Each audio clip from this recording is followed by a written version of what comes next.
Begging Korean. Begging Korean. Begging Korean.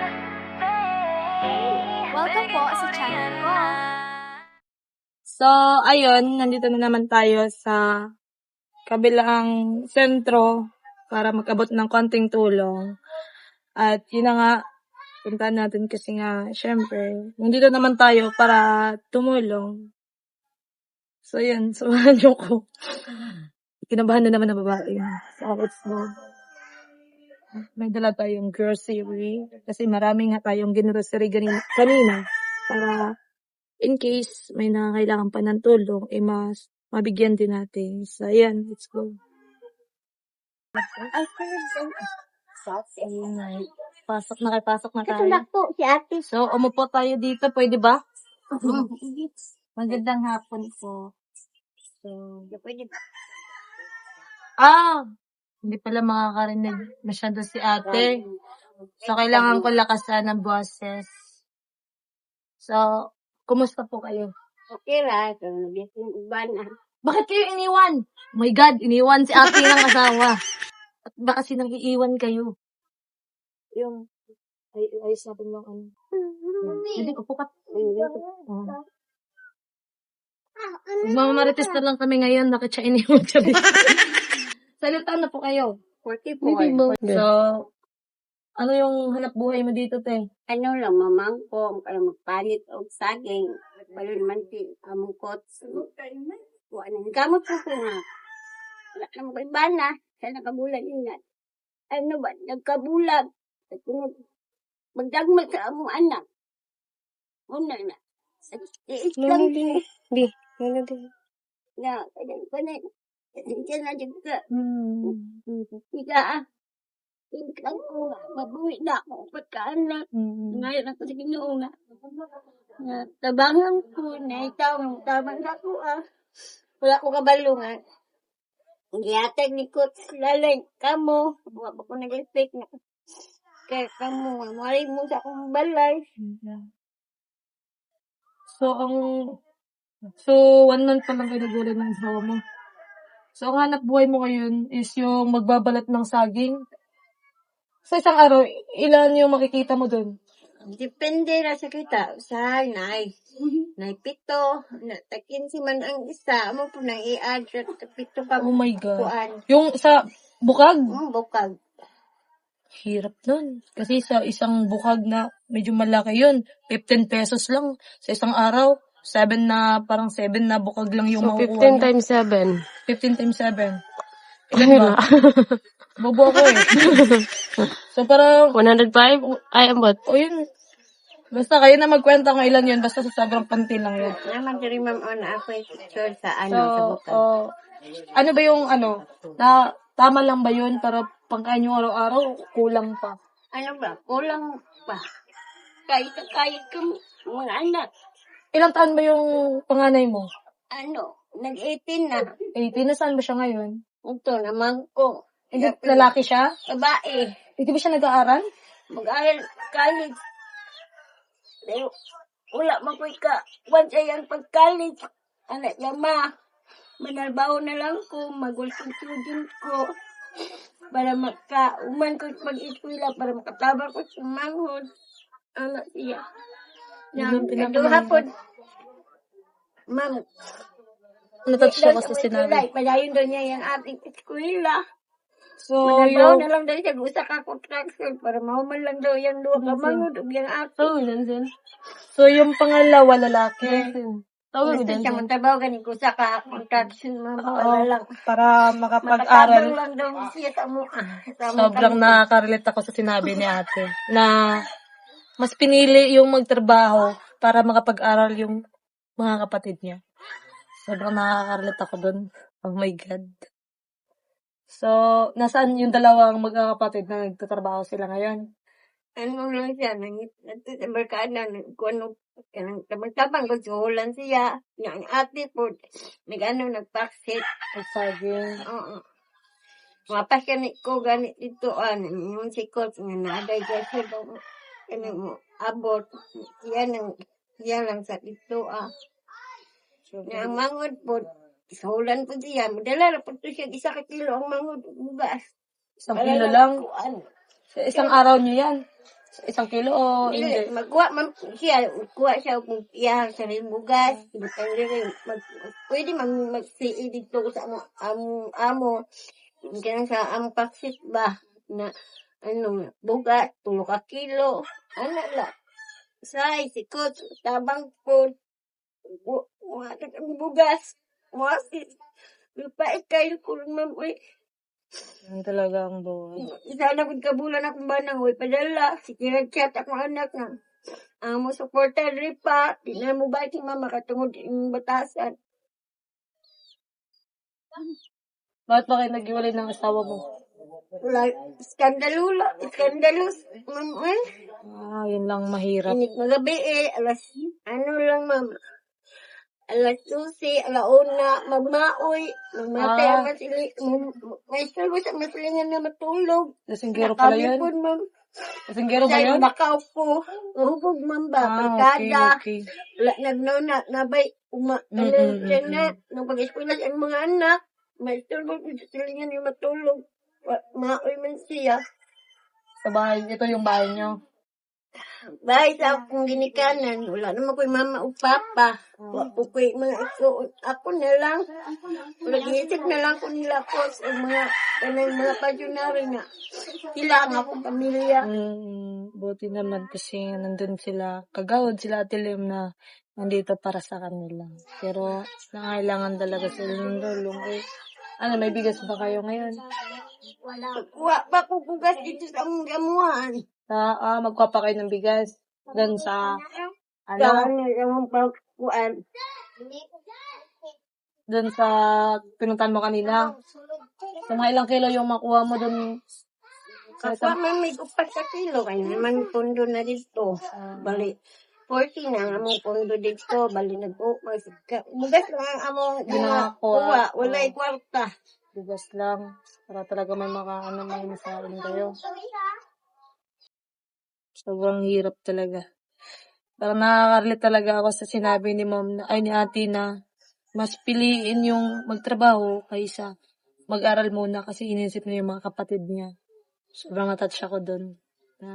Sinabi doon ng isang anak niya na huwag muna siyang mag-aral, magkatrabaho muna siya para doon sa kapatid niya. Para yung mga kapatid niya makapag-aral. Sobrang proud ako doon sa anak mo na isa.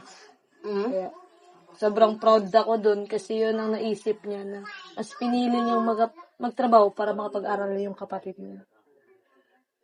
Ganun talaga ang natin, huwag tayong sumuko sa buhay kasi yung mga ganitong sitwasyon pagsubok yung Ganin, maluwi ko sa anak lalaki at may kaduha. Maayo kasi nagkahago kay ikaw sa kaka. Sakit doon, mga kumang. Ano po ba sakit niyo? Asthmatic. Asthmatic ka po. Daan pa may kabalo man na sikot lalay. Asthmatic ko daan. Isa po na ako, pinsa sa akong dunggan. Kamay pa man yung bata. So may gamot po ba kayo na iniinom ngayon? Ha? May gamot po ba kayo na iniinom Di ngayon? man kayo perminti na ako. Ikuan sa akong lawas, sobra kago. Okay man, dili man mo po para akong uba. Sobrang hirap ng buhay mo. Kaya nga natin magsipag at syempre huwag kalimutan natin magdasal. Yan yung pinaka-importante. So, ayun, may dala akong konting grocery para yun sa inyo. Salamat tayo. Sana kahit yun kasi may blessing na dumating sa akin ang gusto ko din na sa blessing na dumating sa akin, isi-share ko sa mga taong mas nangangailangan din. Ayan. Papakuha natin yung grocery natin. Baliw ko sa grocery. Boy. So, yun. Salamat tayo. Wala ko nag-expect niya. Ayak na si ate. Ganun talaga ang buhay. Nagasa mo ang buti. Hindi sa buhat ang bana. Wala ko kag daw niya. Hayaan mo na yun. Kasi kung mga ganyang asawa, hindi na dapat yun kasi di na kayo na-respeto, lasinggero, di nag-iisip sa pamilya. Hayaan mo na yung mga yun. Hayaan mo na yun. Makahanap ka rin, choice. Tama na ho. Huwag na po kayong umiyak. Ayun ang grocery para kay ate. Tsaka, at ang bugas para yung kukunin mo na bigas, ay yung kukunin mo doon, para hindi ka buo na yung pera na sweldo, makukuha mo na yun. Kasi may bigas ka na, then may grocery ka na. So, di na yun makunan yung pera mo doon. Kaya kung gusto mo yung kunin yung pera mo, edi kunin mo na kasi may bigas tsaka may grocery ka na, diba? Salamat na. Inyo magtabang na ako. Isang layon at iwat ang bana. Sa atas sa pagkakos. Ang survive ka na kunikos ko no. Inya na lang kami. Kaya na ako ay survive nino. May tao nga magtabang ano. Salamat kayo magtabang anit ang kalisod. Wala ko ka sayon. Ginoo naman din may balo sa inyo ha. Tayo ng salamat ani. Salamat ang kasi inyong lahat at ako. Ginoo lang may balo sa inyo. So, ito. Gana da ma'am. Konting Hindi ang ako lang yung tabangan na sa uban. So, konting grocery lang to para galing ko to sa puso ko. Gusto ko makatulong. Kaya, nandito ako ngayon. Sana masaya po kayo. Huwag na po kayong umiyak. Hayaan nyo na po yung asawa nyo. Pero di ka pa niya kilala. Ha? Hindi ka nagpakilala. Ayaw nga, di ko pa nagpakilala. Ako pala si Krishna. Oo, si Krishna po. Ano po bang pangalan nyo? Amy. Amy, si Ate Amy. Iniwan ng asawa, kawawa. Broken hearted si Ate Amy, di pa nakapag-move on. Charis. Kasi 1 month pa nga lang eh. Mahal mo ba yung asawa mo? Ha? Mahal mo ba yun? Ay, hindi. Bakit ito? Maulat naman sa amo. Ay, binugbog. Sinasaktan ka nun? Huwag mo nang Sabay mahalin naman si Coach sa anak. Huwag mga ganyang lalaki. Huwag kayong mambugbog ng mga asawa nyo. Eh. Wala namang aming laban. Ay, nako, Diyos ko. Sa mga ganyang lalaki. Pag sinasaktan na kayo ng mga lalaki nyo, huwag napasi. Bakit mga? Ay, ng mga, ang dami nyo ng mga.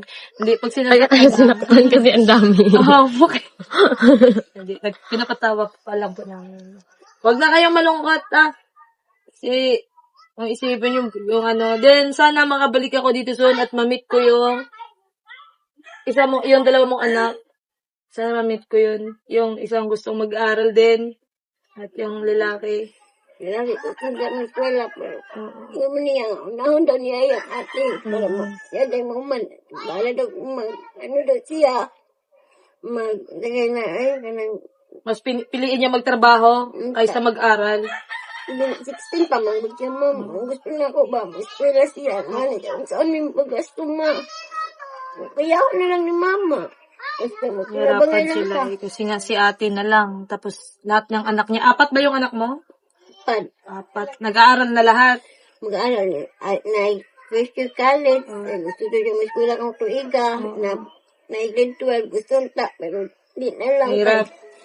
Kuan daw, nag-gusto daw me. Eskwela lang. Good. Kaya lang ni mama. Ano siya. Dili na good ka kaya ma. Pero kaya ako na lang. Wala na ako. Makita ko kong anak na. Usa lang ko ka. Nahuyang. Kung dili ba mo sorti ko lapan kanang ko ano galingon tabayan yung galingon niya tabayan mo anak sila ko mo siya ngayon balik kay bana kay maoy kay Isipin mo na lang ngayon yung mga anak mo tsaka sarili mo din. Yun, magsikap. Kasi may mga anak ka pa. Then, huwag masyadong magpapagod kasi hindi na tayo makakahanap ng pogi niyan. Ay, di na mga taglaki. Ay, hindi na. Wag na. Madlok yung bukbukan. Hindi na lang siya maghahanap ng lalaki. Takot na siya mabugbog. Amin ka. Ay, amin ikaw. God bless. Ano na ang bunso? Ayan ang bunso. Maliit pa. May eskwela ko dike. So, mag-aaral na lahat ng mga anak mo pala. So, yun. May first year college. Kaso nga, hindi pa sure kung makapag-aral yun. Kasi nga, walang-wala. Then, may grade 12. Yung pangatlo, Yung pangatlo, anong grade? Grade 5. Grade 5, din yung bunso na maliit.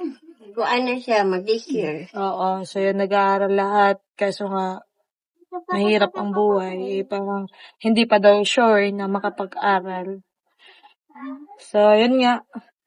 Basta wag lang mawala ng pag-asa. Yung mga ganito nangyayari sa buhay natin, kumbaga pagsubok lang.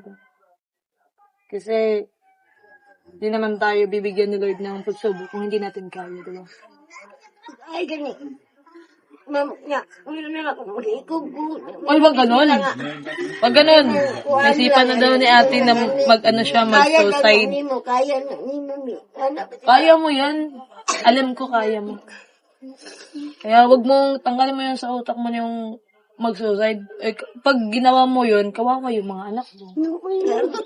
Galta man ako ang mga anak. Isipin mo yung mga anak mo kasi may baby, parang may maliit ka pa. So, isipin mo, forward ka na lang sa, at saka ano mo yung mga, habang may tao na gusto tumulong sa inyo, yun, basta wag lang kayo mawalan ng pag-asa. Mas bawat ako dito, yun ang sinasabi ko na gusto manit yung mga mo. So, yun. Salamat kayo, ang tanan.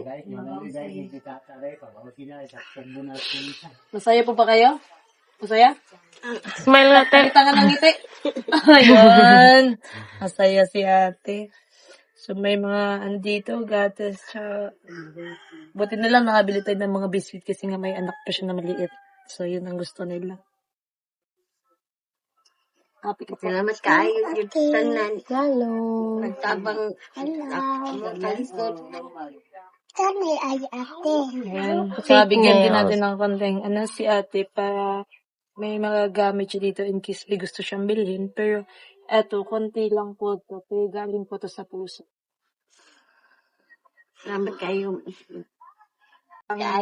Pang ano nyo po yan, kumbaga gusto nyo bumili, baka mamaya gusto nyo bumili ng isda, di makakabili kayo. Kaya basta mag-ingat kayo palagi dito, tsaka yan, alagaan yung chikating mo, may chikating ka pang then, basta huwag ka mawalan ng pag-asa.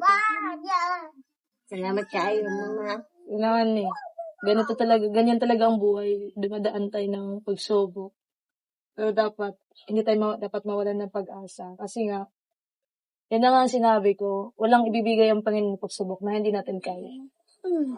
Kasi ganito din naman, kumbaga, ganyan din ako dati, yung sinabi ng anak mo, sobrang nakaka-relate ako dun. Kasi nga, yun din ang sinasabi ko dati na, pagtrabaho na lang ako kasi gusto ko, yung mga kapatid ko na lang makapagtapos ng pag-aral.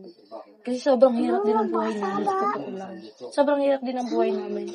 So yun na nga, na binigyan ako ng blessing at saka may tao na tumulong sa akin. Kaya, yun, yung blessing na dumating sa akin na sobrang pinagpapasalamat ko ho yun. At gusto ko na yung mga blessing na dumating sa akin, isi-share ko din sa mga nangangailangan. Kaya nga po nandito ako ngayon para yan, makakabigay ako na konting tulong sa inyo. At siyempre, konti lang po ito, pero alam ko, masaya si ate at napakalaki na po ito para sa kanila. Kasi galing po ito sa puso. At sobrang saya ko at sobrang proud ako kay Ukloy. Yes. No? Ayan. So, basta ingat ka po dito at hindi na po kami magtatagal kasi uuwi pa po ako ng dami lang, ang layo pa po. So, yan. Basta ate, huwag kang magpapagod masyado. Ha? Alagaan ang sarili. Huwag kalimutan magdasal. Alagaan ang anak. Yan. Basta huwag kang magpaka-stress. Huwag mo na isipin yung asawa mo. Huwag mo na isipin yun. Kasi, kumbaga, hindi naman ang iniisip yung baga yung asawa mo, hindi naman iniisip yung pamilya. Sarili niya lang iniisip niya. Kasi kung iniisip niya kayo, hindi niya yun gagawin. Kung pamilya ang iniisip niya, hindi siya mamimisikal sa'yo, hindi siya maglalasing kasi nga mahirap ang buhay. Kung iniisip niya kayo, parang hindi niya kayo iniisip eh. Kaya wag ka na magpaka-stress, hayaan mo na yun. Umalis na siya. Hayaan mo na, mag-focus ka na lang ngayon kung ano meron sa'yo ngayon. Magsikap, habang kaya pa natin. Ha? Basta ang pinaka-importante ate, ang pagdadasal. Kasi walang imposible. Ha? Ayan, sobrang thank you kay ate kasi yun nga, tinanggap niya yung kulit ng anak niyo. So yan, nagpapasalamat ako sa inyong lahat. Siyempre, kasi kung hindi dahil kayo, wala ako dito ngayon, hindi ako makakatulong sa mas nangangailangan. Diba? Thank you sa inyo lahat. Mga lola at lolo ko, mga people's world, thank you sa inyong lahat. Sa walang sawang suporta sa akin. So yun. Ate, gusto po kami. Thank you po. Salamat. Thank you, Mano. Thank you. I-gift niyo yung mga, nyo. Tsaka, isaing ka na ng maaga. Siyempre, huwag ka na babalik dun. Hapon na. Huwag ka na babalik dun, ha? Pahinga ka na. Pahinga ka muna. Diba? O, sige. Pahinga ka na. May biscuit dyan. Kain ka ng biscuit, ha? Ito, may biscuit dito. Ha? Ayusin mo ganit mo. Yan. May biscuit dyan. Tsaka mag-inom ka ng gatas, ha? Ilang taong ka na? Ilan na degree mo? Oy, talino. 4 years old ka na? Ay, nag-aaral ka na? Ay, nag-aaral na daw. Talino naman na ito. Ito yung bunso mo ate, di ba? Yung parang tatlo. So, di magpasaway si mama. Mabait pa ikaw? Ay, puro siya. Oh, mabait talaga siya. Ayan, ate. Punta na kami. Thank you po. Masaya po ikaw? Masaya ka pa? May biscuit? Masaya ka pa? Ay, masaya siya. Ayan. So, let's go. So, yun lang nga. Pawin na kami kasi nga malayo pa yung biyahe at malapit ng umuulan. So, sobrang saya ng babae nga. Kasi nga, yan, yung dating tinulungan, nakakatulong na at sobrang proud ako sa sarili ko. Okay. Nagagawa ko na itong hindi ko kayang gawin dati. Ngayon nagagawa ko na. So, uwi na tayo. So, ayun. Pauwi na nga kami. At thank you kay Konsihal Lalay sa pagtanggap sa amin dito at sa siya yung para yun matulungan namin yung nangangailangan. So sobrang salamat sa iyo. See you soon. Magkita balik kami dito ulit. Sabay ka ba doon? Dili na. Apas Sige. So yun. Apas ito ha. Thank you so much sa inyo lahat sa walang sawang suporta sa akin at yun, ingat kayo palagi. God bless. Bye.